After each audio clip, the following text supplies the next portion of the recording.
ইসরায়েলের বিভিন্ন সামরিক জাহাজ এবং যুদ্ধবিমানের জ্বালানি ট্যাঙ্কে হামলার দাবি করেছে ইরানের সেনা সদর দপ্তর।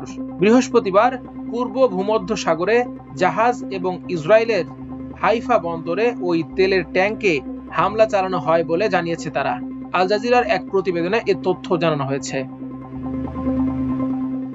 ইসলামী বিপ্লবী গার্ড কর্পস আইআরজিসির মুখপাত্র লেফটেন্যান্ট কর্নেল ইব্রাহিম জোলফাকারিকে উদ্ধৃত করে ইরানের রাষ্ট্রীয় সংবাদ মাধ্যমের খবরে বলা হয়েছে, আল্লাহর দয়ায় আমরা সব আগ্রাসনকারী এবং অশুভ শক্তির উৎসকে শক্তিমত্তার সঙ্গে লক্ষ্য বস্তুতে পরিণত করতে দৃঢ় প্রতিজ্ঞ।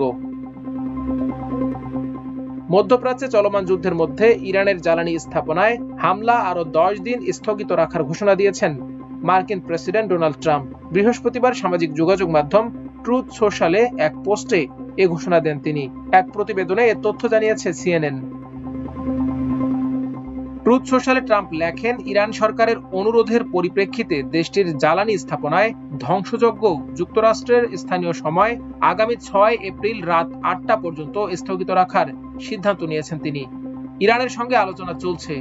বিভিন্ন ভুয়া সংবাদ মাধ্যমের ভুল খবর প্রকাশের পরও আলোচনা ভালোভাবে চলছে। এর আগে গত সোমবার ট্রাম্প ঘোষণা দিয়েছিলেন, শুক্রবার পর্যন্ত ইরানের জ্বালানি স্থাপনায় হামলা বন্ধ রাখবে মার্কিন বাহিনী। সে হিসাবে আজ পর্যন্ত স্থাপনাগুলোয় হামলা বন্ধ থাকার কথা ছিল।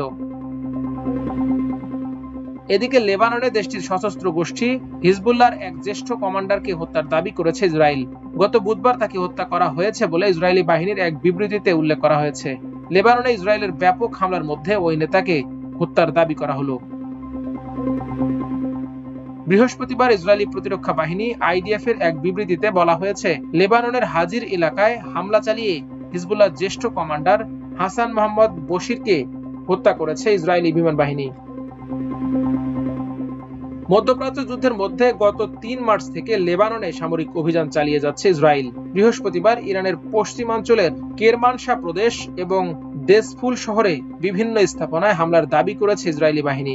আইডিএফ জানিয়েছে, তারা ইরানের ব্যালিস্টিক ক্ষেপণাস্ত্র এবং আকাশ প্রতিরক্ষা ব্যবস্থায় ব্যবহৃত অস্ত্রের সংরক্ষণাগার এবং উৎক্ষেপণ সংক্রান্ত স্থাপনাগুলো লক্ষ্যবস্তু করেছে। মাল্টিমিডিয়া ডেস্ক, আমার দেশ।